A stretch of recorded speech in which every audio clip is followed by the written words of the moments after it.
فرشته هستم از کرج. من سال 82 بینیمو جراحی کردم برای اولین بار. تا یه مدت خوب سال 95 جراحی دیگه کردم. بعد اون به مشکل تنفسی برخوردم که دیگه فکر کنم 3 بار دیگه ترمیم کردم که ترمیم آخرم پارسال بود. اسفند پارسال بود. یه تابستون آقای دکتر مزاری آشنا شدم از پیجشون.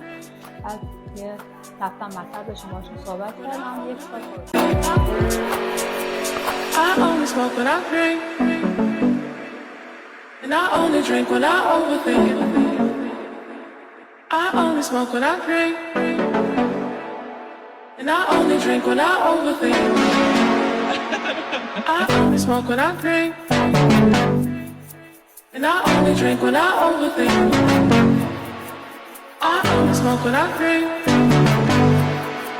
and I only drink when I overthink.